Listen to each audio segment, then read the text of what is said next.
اچھا بھائی جلدی سے ان کا جو اصل سوال تو رہ گیا وضو کا طریقہ. یہ وضو کا طریقہ سن لیں ذرا ایک دفعہ.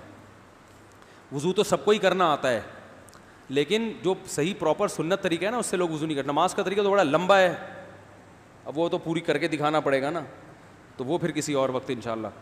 وضو میں جو ہے نا لوگ کیا کرتے ہیں, بہت زیادہ ہو گیا ہے, چھوٹے بچوں کا اور بڑوں کا لحاظ, یعنی تھوک اور ناک وغیرہ کپڑوں میں بدن پہ لگ جائے تو پاک ہوتے ہیں, نہ پاک ہوتے ہیں.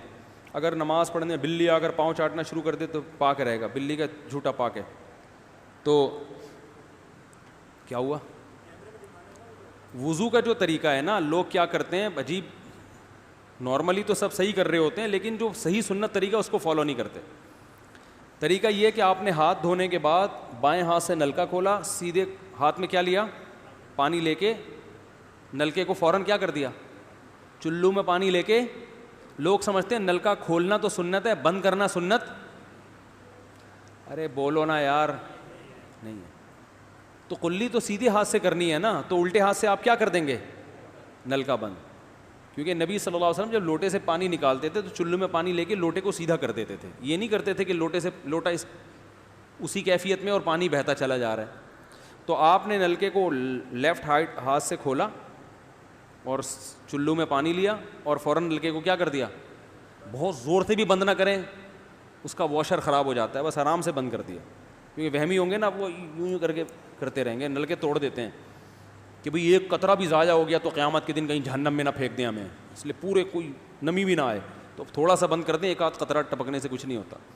یہ لیا آپ نے, منہ میں کلی کی, مسواک کی, مسواک نہیں ہے تو انگلی سے دانت صاف کیے, غرارہ بھی کیا اگر روزہ نہیں ہے, ٹھیک ہے. پھر نلکا کھولا, پھر بند کیا, پھر کلی, اس طرح.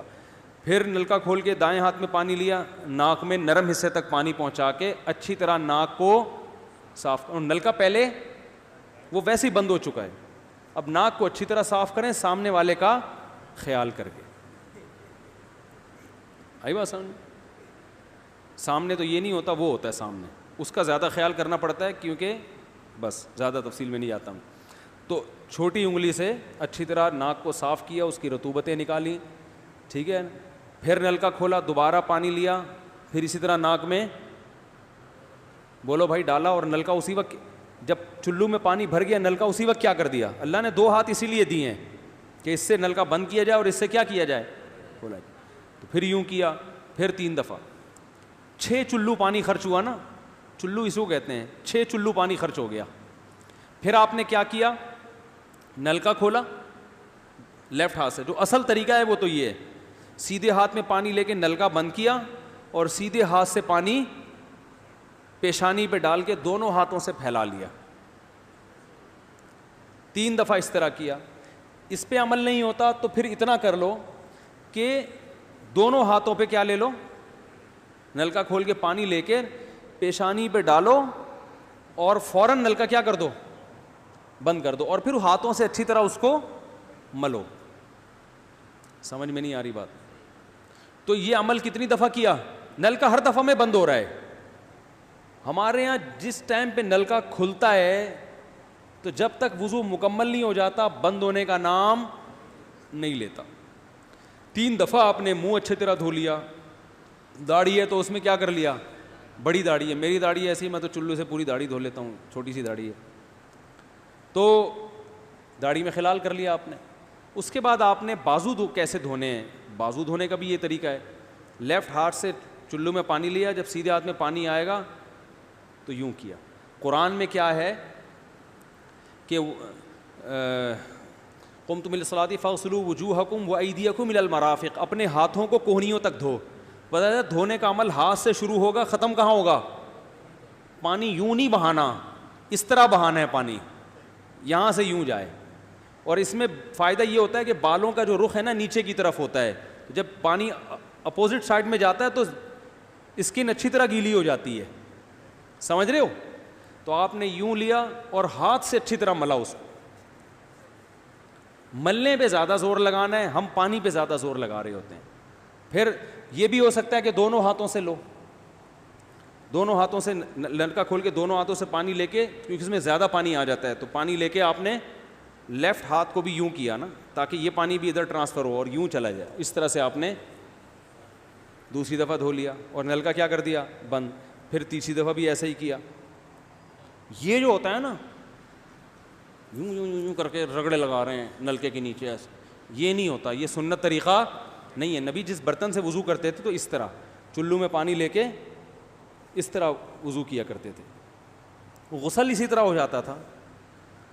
تو اب پھر لیفٹ میں بھی ایسے ہی ہے, لیفٹ میں پانی ڈالا اور سیدھے ہاتھ سے سہارا لے کے کیا کیا, دونوں ہاتھوں کا پانی ادھر آ جائے گا, ایک دفعہ دھل گیا. اچھی طرح مسئلے کونیوں تک پہنچ جاتا ہے اور پریکٹس کے بعد تو بہت اچھا ہو جاتا ہے.